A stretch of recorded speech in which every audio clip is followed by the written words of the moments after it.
Selamat pagi anak-anak semua. Halo, apa kabarnya hari ini? Semoga kalian dalam keadaan sehat ya.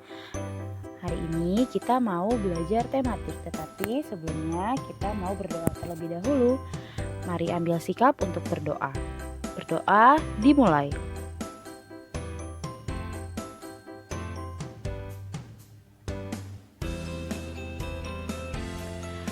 Berdoa selesai. Hari ini kita sudah memasuki tema 4. Sehat itu penting, subtema 1, peredaran darahku sehat. Hari ini kita mau belajar pantun dan juga hak, kewajiban dan juga tanggung jawab. Nah, pertama-tama, kegiatan pertama kita akan belajar tentang pantun. Pantun. Pantun merupakan salah satu seni merangkai kata. Pantun dapat digunakan untuk mengungkapkan perasaan seseorang mengenai suatu kejadian atau peristiwa yang dialaminya. Pantun merupakan salah satu bentuk puisi Indonesia atau Melayu yang tiap baitnya terdiri atas 4 baris. Pantun memiliki ciri khas sehingga berbeda dengan bentuk puisi lainnya. Pada dasarnya, semua jenis karya sastra berisi ungkapan hati dan pemikiran pengarangnya. Demikian juga karya sastra yang berbentuk pantun. Karya sastra ini mengandung isi dan amanat atau pesan pengarangnya.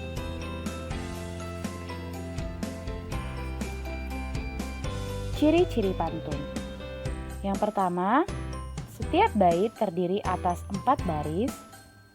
Setiap baris terdiri dari 8 sampai 12 suku kata.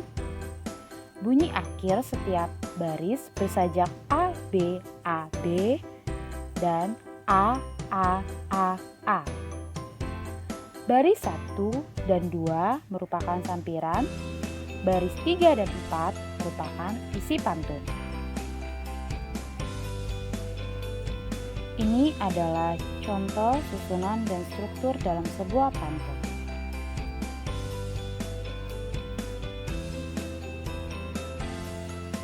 Ada salam dari si Puji, salam manis untuk semua, siang malam belajar mengaji, agar pandai ilmu agama. Untuk bagian sampiran adalah bait pertama dan bait kedua, yaitu ada salam dari si Puji dan salam manis untuk semua. Untuk isi yaitu baris ketiga dan keempat, siang malam belajar mengaji agar pandai ilmu agama. Fungsi sampiran dalam sebuah pantun adalah untuk menyiapkan rima atau irama untuk mempermudah pendengar memahami isi pantun.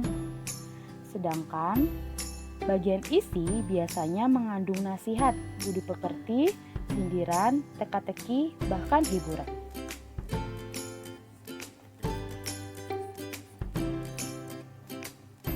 Salah satu hal yang harus diperhatikan dalam pantun adalah rima atau sajak.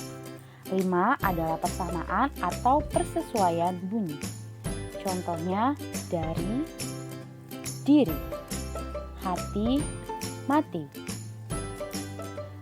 Nah, ini ada contoh pantun dengan sajak A, B, A, B. Pantunnya, lebah terbang menghujam sengat. Ombak datang menghajar karang. Apa jadi pembuluh darah tersumbat? Pembuluh tersumbat, penyakit pun datang. Nah, yang dimaksudkan sajak adalah bagian akhirnya. Sengat, karang, tersumbat, datang. Bersajak A, B, A, B. Kalau di sini sajak akhirnya adalah T, G, T, G. Lalu contoh pantun dengan sajak A, A, A, A adalah elok burung terbang ke angkasa, terbang ke atas, terus mengudara. Teruskanlah memperjuangkan asa agar kelak tidak sengsara. Nah, di sini pantunnya bersajak akhir angkasa, mengudara, asa, sengsara. Nah, tepat di sini sajak akhirnya adalah A, A, A, A. Selanjutnya, berdasarkan isinya, pantun terdiri atas 3 jenis, yaitu Yang pertama, pantun anak, terdiri atas pantun teka-teki dan pantun jenaka. Yang kedua, pantun remaja, terdiri atas pantun perkenalan, pantun berkasih-kasihan, dan pantun perpisahan. Dan yang ketiga, pantun orang tua, terdiri atas pantun adat, pantun agama, dan pantun nasihat. Ini adalah contoh dari jenis-jenis pantun. Yang pertama adalah pantun teka-teki. Isinya, kalau tua bawa keladi, bawakan juga si pucuk rebung. Kalau tuan bijak bestari, binatang apa tanduk di hidung. Contoh kedua adalah pantun jenaka. 5 purut di tepi rawa, buah dilanting belum masak, sakit perut sebab tertawa, melihat kucing duduk berbedak. Contoh ketiga, pantun remaja. Ikan beranak, hilir berenang. Burung dara memakan tadi, makan tak enak, tidur tak tenang, teringat pindah, kekasih hati. Nah, selanjutnya adalah pantun adat, pantun agama, dan juga pantun nasihat. Anak-anak boleh mencoba untuk membaca pantun adat, agama, dan nasihat.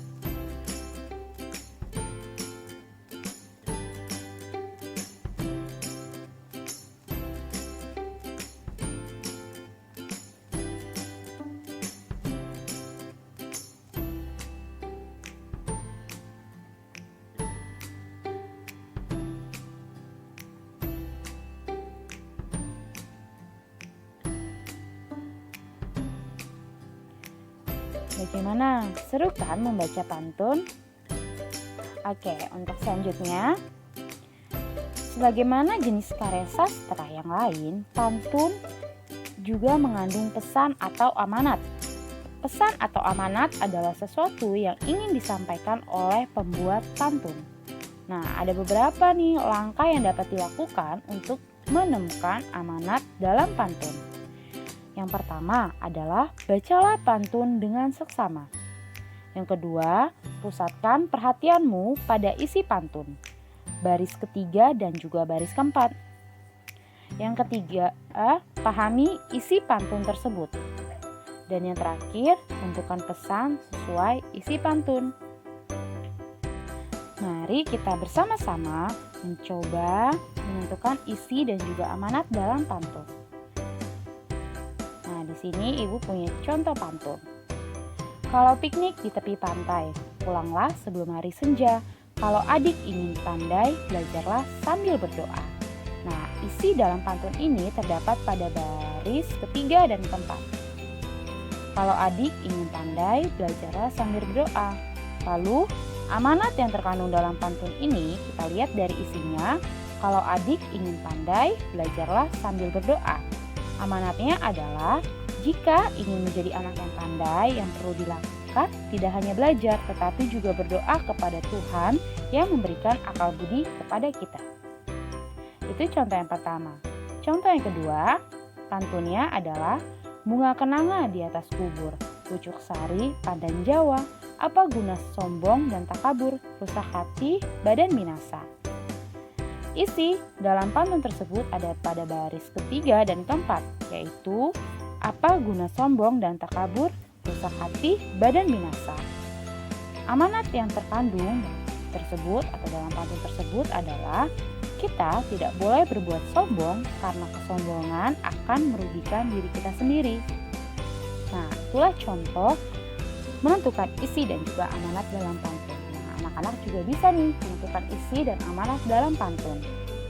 Untuk tugas selanjutnya, anak-anak bisa buka buku Cinta Bahasa Indonesia. Kalian bisa buka di halaman 95-97. Di situ terdapat tugas individu. Nah, di situ terdapat 5 buah pantun, ada nomor 1 dan nomor 5.